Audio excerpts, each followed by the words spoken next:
안녕하세요. 대신교회 김성호 목사입니다. 오늘도 아펜젤러 성경반 산상수훈 오늘 7번째 시간을 시작하도록 하겠습니다. 성경 말씀은 마태복음 5장 21절에서 26절입니다. 봉독합니다. 옛사람에게 말한 바 살인하지 말라. 누구든지 살인하면 심판을 받게 되리라 하였다는 것을 너희가 들었으나 나는 너희에게 이르노니 형제에게 노하는 자마다 심판을 받게 되고 형제를 대하여 라가라 하는 자는 공회에 잡혀가게 되고 미련한 놈이라 하는 자는 지옥불에 들어가게 되리라. 그러므로 예물을 제단에 드리려다가 거기서 내 형제에게 원망 들을 만한 일이 있는 것이 생각나거든 예물을 제단 앞에 두고 먼저 가서 형제와 화목하고 그 후에 와서 예물을 드리라.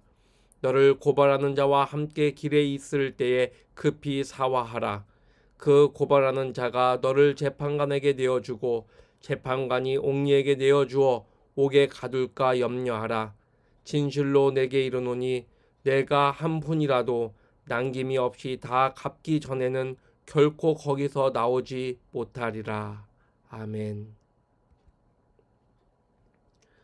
오늘은 산상수훈 7번째 시간으로 마태복음 5장 21절에서 26절에 나와 있는 살인하지 말라라는 이 말씀으로 하나님의 말씀을 생각하고 은혜를 받으려고 합니다.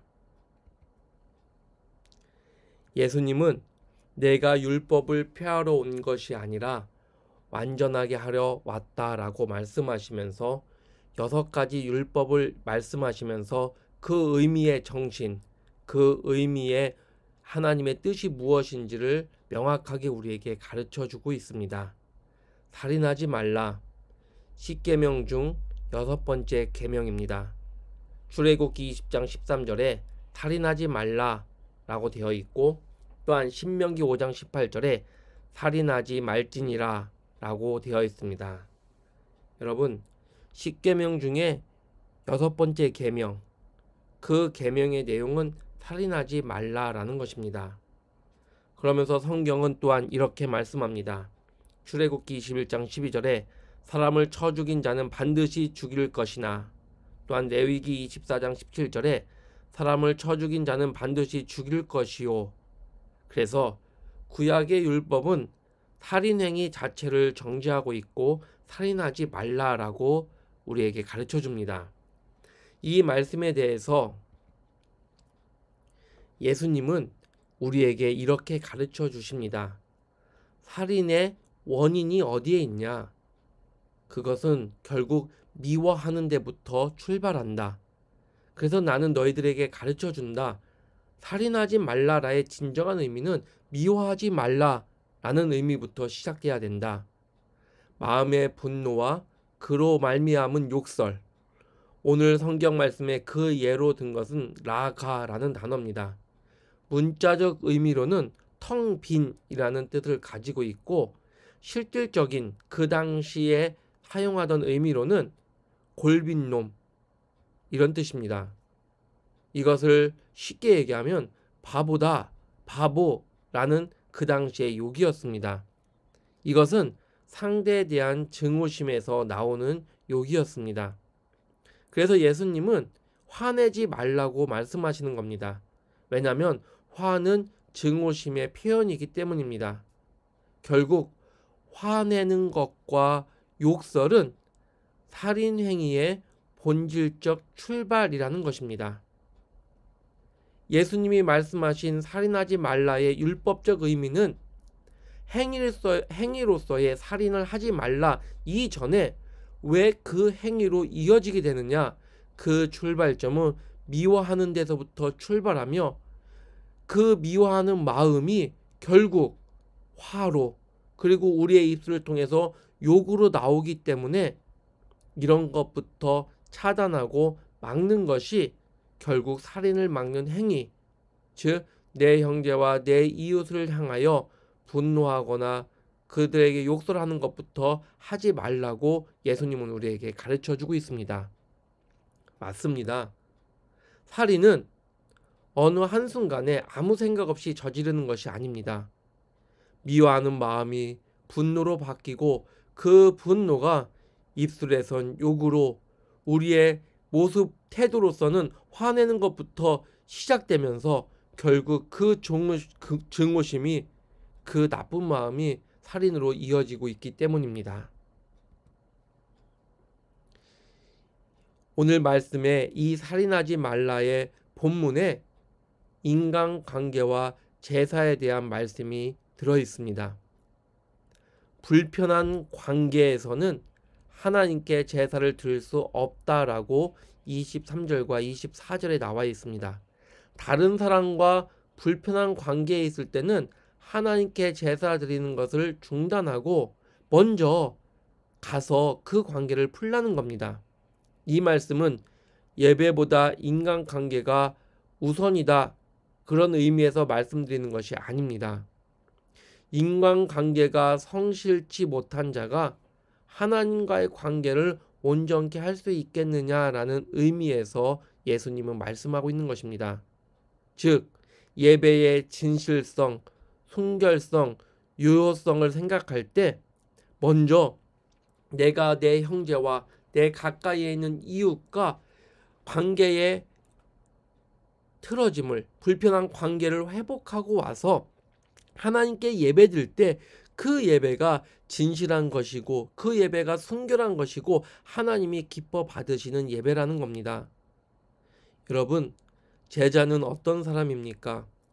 용서해 주는 사람입니다. 천국의 소망을 두고 이 세상을 살아가는 사람들은 어떤 사람입니까? 세상에서 다른 사람을 7번, 더 나아가 70번 그렇게 용서해 줄 수 있는 사람이 바로 제자의 영성이고 신앙의 태도인 것입니다.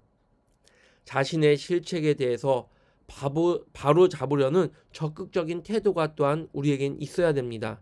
내가 다른 사람을 용서해 주듯이 또한 내 자신의 실책이 있다면, 잘못이 있다면 그것을 바로잡기 위해서 상대방에게 용서를 구하고 다른 사람과 좋은 관계를 맺기 위해서 노력하는 자의 모습이 그리스도인의 모습이라는 겁니다.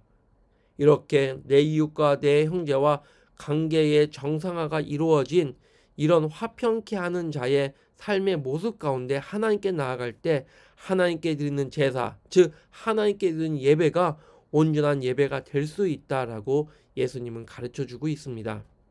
형제와 화해하는 것, 그것은 긴급하고 중요한 것입니다. 이것을 해결하지 못하면 예수님은 재판과 감옥이라는 그 비유 상황을 통해서 우리에게 많은 일들이 잘못될 수 있고 갇히게 될 수 있고 우리가 여러 가지로 어려움에 처할 수 있다라는 것을 이야기하고 있습니다.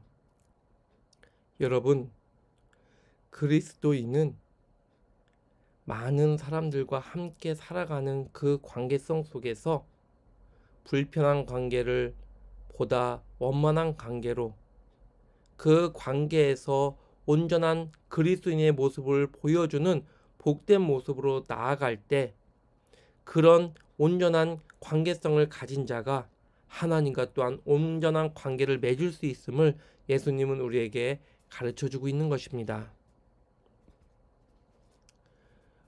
오늘 예수님이 가르쳐 주시는 율법의 의미는 이렇습니다. 율법 자체를 지키는 것이 중요한 것이 아니라 율법을 통해 이루고자 하는 하나님의 뜻이 더 중요함을 말씀하고 있습니다. 율법을 지키는 것은 그 행위를 하거나 하지 않기 위해서가 아니라 율법을 행함으로 하나님을 사랑하고 이웃을 사랑하기 위함입니다. 살인하지 말라라는 그 율법의 진정한 의미는 내 이웃과 내 형제와 온전한 관계를 이루고 살아라 라는 그 출발점입니다. 그래서 그 관계 속에서 내가 화나게 되거나 내가 분노하게 되거나 내가 욕하게 되거나 내가 증오심을 갖게 되는 것, 그것을 먼저 차단하는 것이 살인하지 않는 그 출발점이라는 것을 오늘 말씀을 통해서 설명하고 있습니다. 더 나아가서 너희들이 하나님께 예배드리는 것을 가장 귀하게 여기고 복되게 여긴다면 그 예배드리는 것 이전에 먼저 형제와 이웃들과 온전한 관계를 맺고 화목하고 불편한 관계를 다 해결하고 예배드리는 것이 바른 모습이다라는 그 예배의 모습, 그 예배의 정신을 가르쳐 주면서 결국 이웃과의 관계를 온전히 맺기를 원하시는 하나님의 뜻을 우리에게 가르쳐 주고 있다는 것입니다. 즉 율법의 형식을 지키는 자가 아니라 그 정신을 지키는 자, 율법을 잘 아는 자가 아니라 율법의 정신을 실천하는 자가 진정한 하나님의 백성이고 그리스도인의 모습이라는 것입니다. 율법주의, 이것은 무엇입니까? 율법 자체의 목적을 두고 율법을 지키는 것에만 열심을 내는 것이 바로 율법주의입니다. 그러나 우리는 율법주의가 아니라 율법이 추구하려고 하는, 율법이 우리에게 이루고자 하는 그 하나님의 뜻을 온전히 알고 그 뜻 가운데 온전한 신앙생활이 되시기를 주의 이름으로 간절히 축원합니다. 하나님, 하나님의 말씀을 알고 그 아는 것으로 판단하는 우리의 신앙이 아니라 하나님의 말씀을 알고 그 말씀으로 순종하고 실천하는 우리의 신앙으로 세워 주시옵소서.